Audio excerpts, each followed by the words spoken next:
is a regular meeting of the Leverage Board of Education. We've met tonight in exec session. We will now proceed with the public session. There was no communications correspondence this week.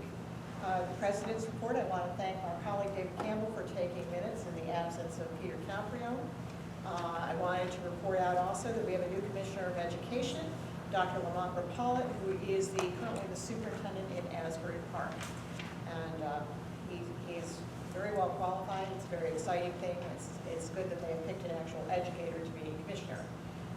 He will be confirmed soon by the Senate Judiciary Committee. In the meantime, the Board of Ed will make him an assistant commissioner, which allows him to run the department until he's confirmed. This week, business as usual has resumed in Trenton. The Senate Education Committee is considering some important legislation, including legislation to mandate full-day kindergarten for every district in the state, which is quite expensive. About 12% of the districts in the state don't have it. There is a law, potential legislation, which goes by the nickname of Pass the Trash legislation, which would require school districts who are looking to hire somebody to get a full check on them in terms of accusations, past accusations by past employers of sexual misconduct or child abuse. And it requires districts to disclose that to potential employers when they get the call. It also protects districts from liability for doing that. So that's there's been a big series of exposés in the Star Ledger about that. And also there is a bill that would mandate 20 minutes of recess a day for everyone in grades K through 8. That recess could not count towards their required minutes for phys ed. It's preferably outdoors, but can be indoors. Recess cannot be taken away for disciplinary reasons more than twice a week. So they're all big sort of controversial bills that potentially are unfunded mandates. So dealing with those. Superintendent's report. Last week, the state released school performance reports. They're detailed reports on each school building. Forest and Linden's report is 13 pages long. Ridgewood's 29 pages. The high school's 41 pages.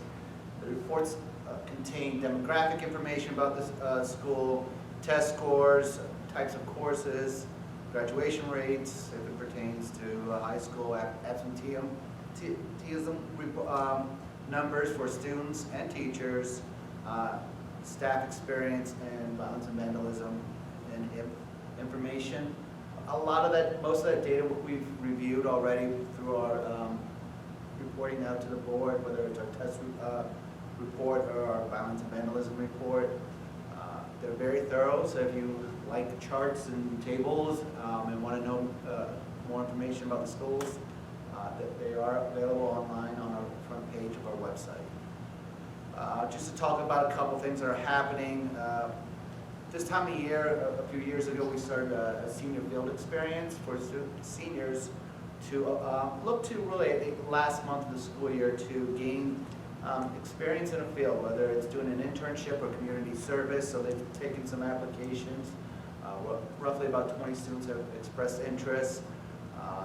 The type of experience they're looking to do is just, to me, it's always amazing. Individuals are looking to work at news stations, police departments, museums, hospitals, campaign offices, performing centers, and nonprofit organizations. So it really hits the gamut and really setting people up to gain some experience in fields that they may be interested in pursuing once they're out of high school or once they're out of college. I just want to, GR Benefits, I want to thank them again, the Google Expedition that the board had a chance to experience. It's making its way through the various schools. I was at Forest last week and got an opportunity to sit in a classroom that was using it, and the kids were just filled with excitement. The oohs and ahs lasted the entire time. So I just think that the students are getting a new experience. They're seeing things that perhaps visually they would have never seen or seen it in a different manner. And I thank GR Benefits for giving us that opportunity to have the students experience the Google Expedition. I want to thank the Glen Ridge Education Foundation. Tonight, there's roughly about, I think there's over $20,000 in donations from them. It's just one of our organizations in town that really supports the school in a way that we couldn't support it financially and provides so many unique experiences. So I want to thank the Glen Ridge Education Foundation. And some updates on construction. This Wednesday, we're making information about the bond sale available to the interested parties. Next Wednesday, we'll be accepting the bids and opening them up, so we'll be prepared to finalize the bond sale. And we're finalizing some plans for 4 bathrooms, which is part of the construction renovations. We'd like to renovate those bathrooms in April. And the bathrooms we're looking at right now are the 2 bathrooms in the Ridgewood Auditorium and 2 bathrooms in the art rooms. Those are bathrooms that we can somewhat isolate, and if we shut them down, it's not going to cause a problem in the school. We're looking to do it over April break, and it might need some extended time based on just the general construction. But we're going to get at least started, get those 4 bathrooms done before the summer. The rest of the bathrooms, we're planning on completing this summer. I just remember that they talked about putting the makerspace in one of the bathrooms near the art room. I'm sorry. That, like last year when they talked about the makerspace, one of the ideas I remember being floated was they were going to take one of those bathrooms and make it into the makerspace. Is that happening with this plan, or? It's not. We looked into it. Believe it or not, we looked to. If you know, familiar with the bathrooms in the basement of Ridgewood Avenue School, they are humongous. So we were looking to take the female bathrooms and split it based on the number of sinks that there must be we can't do it. And there's a lot of additional costs. Those bathrooms currently don't have univents. So if you start throwing in univents, the price of it's skyrocketing. And that's where we're at. Do you find, Dirk, that the little SBRs are easy for you to read and understand? That was the intent, though. Do you think they are? I wouldn't say they're easier. There's definitely more information. But I think the previous layout was probably simpler to read. So if I'm a parent, it's more complex now than it was before. I think you can always get to a point where you're providing too much data and the information gets lost. Okay. All right. Any other questions for Dirk on the superintendent's report? We have arrived at the first public comment period for comments or questions on agenda items only. I think you all know the protocol for that. So are there any questions or comments? Yes, Anthony. Quick one. When you mentioned SPR, is that the school performance? School performance report. I'm sorry. Yeah. Too much time to try and start talking acronyms for everything. I thought you were getting techy on that. Any other questions or comments? Okay. It is not the first meeting of the month, so we don't have a requirement to do committee and liaison reports. Does anyone have anything that's time sensitive? No? First few weeks in January, it's getting back up to speed. All right, so we will go to administrative items. Tim, would you move the administrative items? Yes, I move A1 through A4. Okay, may I have a second? Second. Second. Okay. Don't think there's any discussion because these are all recommendations of things that we discussed previously. David, would you call the roll? I vote aye. Ms. Hilbert? Aye. Mr. Keppel? Aye. Ms. Lang? Aye. Mr. Romano? Aye. Ms. St. Aubern? Aye. Dr. Yaros Ramos? Aye. Ms. Ginsburg? Aye. David, would you move the personnel items?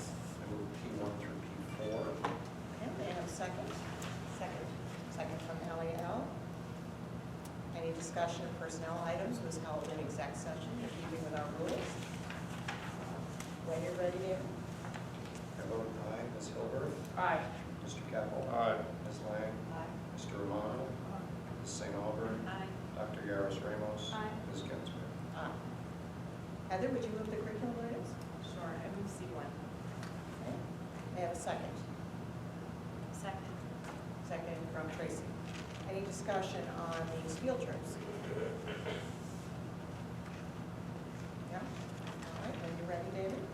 I vote aye. Ms. Hilbert? Aye. Mr. Keppel? Aye. Ms. Lang? Mr. Romano? Aye. Ms. St. Albert? Aye. Dr. Yaros Ramos? Aye. Ms. Ginsburg? Aye. Okay, before we move to business items, I'd like to recognize the donations listed on B3 and also B5. The generous donation of $4,800 as from the Glenridge Education Foundation to have 2 teachers attend the AP Capstone Program training. Also, the generous donation also from Glenridge Education Foundation to enhance the K-4 reading program with the Orton Gillingham training during the summer. And also, of course, as Dirk mentioned, the Fall 2017 Innovation Grants, all of which are interesting and for which we are very thankful to the foundation. And Ally, if you'll pass that on to Fran and the board members of the foundation for their continuing generosity. And what is the date of the gala again? April 7th. April 7th. Okay, thank you. Now, Tim, would you move the financial? Yes, I move B1 through B5, including the amended B2 and B5. Okay, may I have a second? A second. Second from Paul. Any discussion on any of the business items? All right, when you're ready, David? I vote aye. Ms. Hilbert? Aye. Mr. Keppel? Aye. Ms. Lang? Aye. Mr. Romano? Aye. Ms. St. Albert? Aye. Dr. Yaros Ramos? Aye. Ms. Ginsburg? Aye. We have arrived very quickly at the second public comment period for questions or comments on agenda or other items. Any questions or comments? Yes, Mrs. Sauer. Yes, I was wondering about an update on the acquisition of the building, the central school building. Tim, do you want to do that? Oh, sure. Or I can do Yeah, no, I mean, we just talked about it before, so if you want to just. We are still in the process of dealing with the current tenant in the building. And due to impediments in the process of dealing with that tenant, we are not fully in control of that building, but we are pursuing a course of action that will lead to acquisition, to full acquisition. So have or have not acquired the building at this point?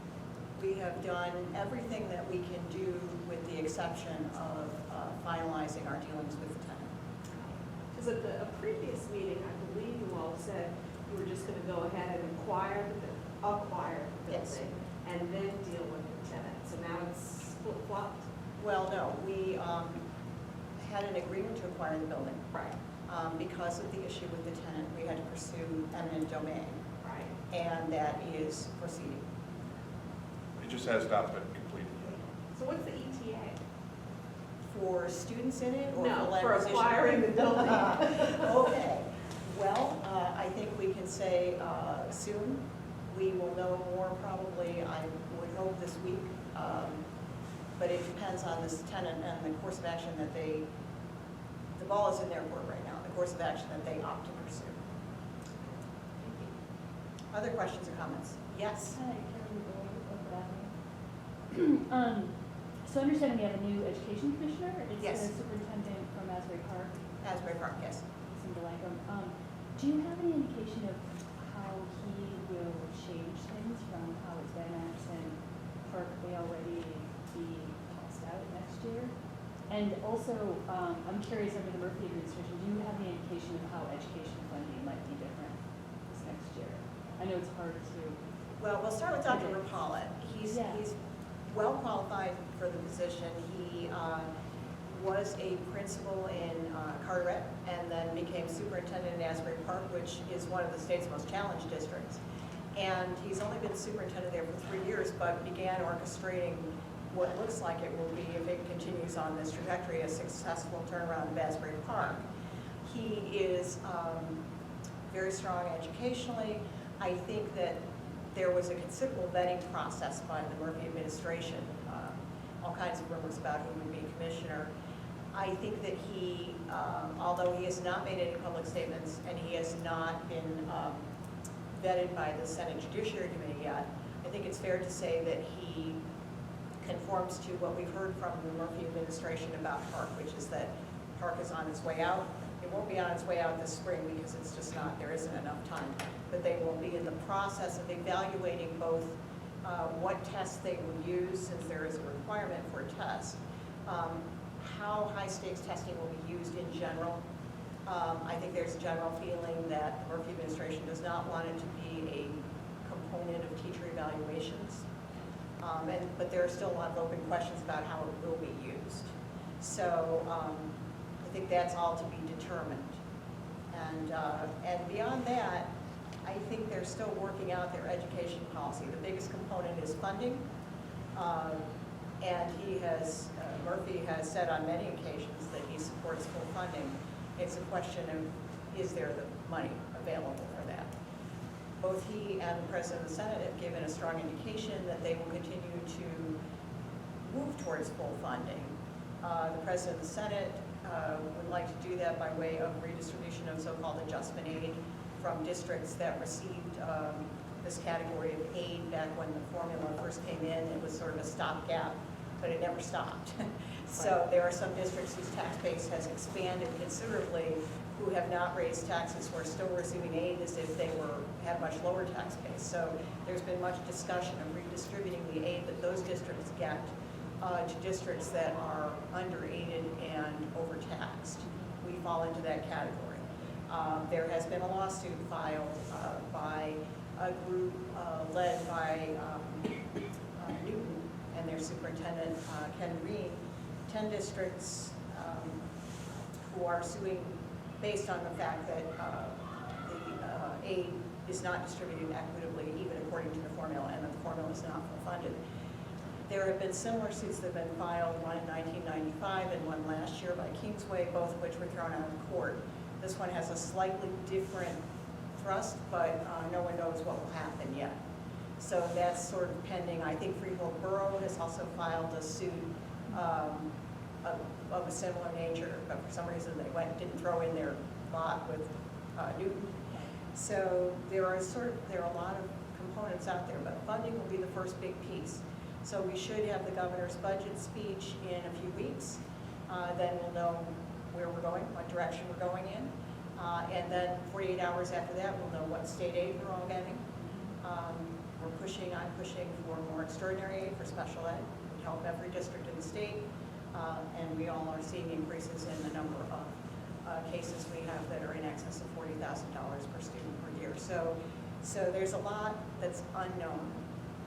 But I think the first occasion we'll have to see sort of a clearer picture of the administration's direction and Dr. Rapal's direction is when he goes before the Senate Judiciary Committee, which should be within the next 2 weeks, I would say.